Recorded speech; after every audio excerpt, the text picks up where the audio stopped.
As we were building the game, we actually came up with 4 kind of design principles that guided the entire project. The first of those is that the world is the game. We wanted to transform the entire globe into the basic game board. So we went in and mined information from stuff that we had available within Google. We selected historical sites around the world, works of public artwork, and those became the basic places on this global game map that you would interact with. You gotta go out and interact with these places in real life. You actually have to get out of the virtual and into the real in order to play the game that we wanted to build. So you have to move to play. So we thought it would be good if we could use these great incentives within games to actually get people out and moving in the real world. The third principle was urban exploration. So I mentioned this idea of hidden secrets in the world. We didn't want to just send people out to any places in the world. We wanted to pick really interesting places that had a story behind them and hopefully encourage people to discover the awesome little secret places in their own communities and towns that maybe they had walked by a dozen times or 100 times and not noticed before. So maybe to encourage people to notice and engage with their local community just a little bit more through the game. The final principle was social. So it was designed as an MMO.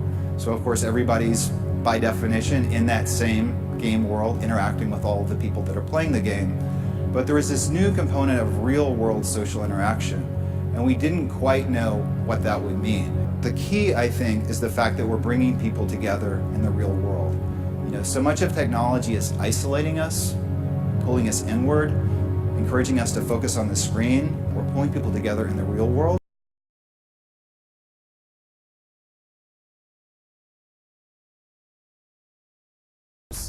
Speaking with Business Insider, Niantic CEO John Hanke said that the developer is aware of the server problems preventing players from launching the game and is currently hard at work finding solutions to those issues. Damon here with IGN News. Developed by Niantic Labs has acknowledged that Pokemon Go has faced a few issues following its release. So the issue here, the privacy issue, was that initially when you signed up, the app apparently got a lot of your Google or Gmail account information. They've released an update which they say fixes that, but Sunny, given your experience in gaming and VR, how serious do you think this privacy issue really is?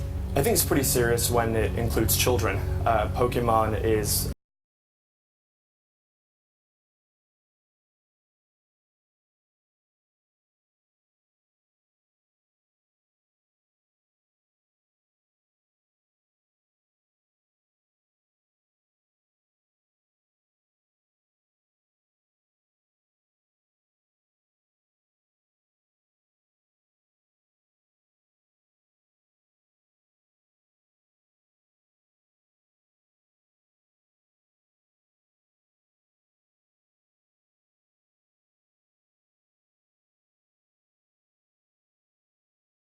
fences to be able to get access to capturing certain Pokemon. Does that raise questions around indemnification, of Nintendo and Niantic against prosecution? Questions like that come up in this as well. It is assuring fans that it's continuing to tweak the game. One major problem players have faced is excessive battery drain. Some devices face heavy battery use when Pokemon Go is played for a prolonged period of time. In your opinion, why was the game so popular? Because it's Pokemon. We know it. It's everywhere. The franchise is huge. How long do you think the popularity of this game will last? It's slowly dying here. I walked a lot in the first 2 weeks of the Pokemon Go launching in Hong Kong. After that, it's gone back to normal.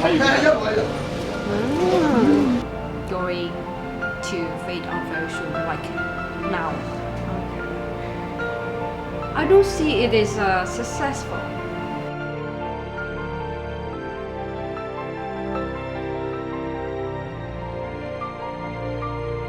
I don't think it will be that successful. Because not everyone can afford that goggle-like thing. First of all, I can. So yeah. And if it's like just an app you can download, everyone can play it because many people have like an Android or smartphone. However, this is talking about lots and lots of cash. Nobody, most of us commoners cannot afford like the headset, the gear. In general, it's not like, because for people that play Pokemon Go, I'm sure that they have the issue already. Like your phone lags, your phone, if it's not high tech enough, it can lag, you can suck your battery dry. The point is just because if the actual game was set on a different console, like the VR, not the phone, the biggest issue would be people had to buy a whole set of new things. Oh, yeah, I'll have to buy the And Oculus. no one, I mean, I don't mean like really no one, but most of the people would be, oh, it's new, but they wouldn't be as hyped to buy or play the game, because if you have it on your phone, you already have a phone, and most people already have a phone, so you know it's more convenient. People don't need to spend more money, and the game's also free to play, so that promotes the aspect of playing itself too.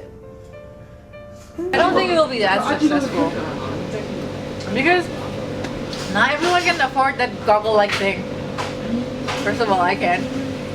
So yeah. And if it's like just an app you can download, everyone can play it because many people have like an Android or smartphone. If it's free, probably. Popular, probably. If people think it's nice, probably. But chances are low. Do you think that Pokemon Go has opened the door to augmented reality games? Yes. So you will expect a lot more augmented reality games of similar. Well, actually, there are a lot of AR games in the world, but not many people know about it. I've seen it but not played it. Do you know any other game that is similar to Pokemon Go that requires you to use augmented reality that kind of uses it?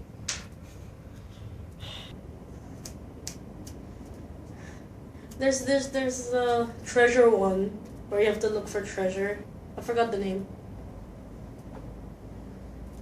But see, it's not popular. Do you know any other game that's similar to Pokemon Go? No, not at all. Do you know of any augmented reality games? I don't really. No. I heard that Pokemon Go was inspired by this other augmented reality game, but I don't know what it was called. So Pokemon Go is the first augmented reality game that you've heard of. Yes, it is. People are looking at, even evolution beyond the mobile phone and tablet. You've got VR and AR kind of as the next major set of technologies that are coming. A lot of people are very excited about VR. The Oculus, Facebook, $2 billion. Sony's got a version of that. For me, the future of VR is not as exciting. I'm sure it will work for some people. I'm sure it will be popular with some people. But the idea of our kids and a large section of the population locked up inside of a room with a headset covering up the rest of the world, isolated and having this electronic experience, I don't know. I think that's kind of scary.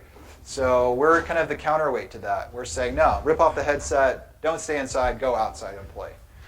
We think that's an even bigger market. Other people agree with us. Definitely, Pokemon Go introduced this technology to the public.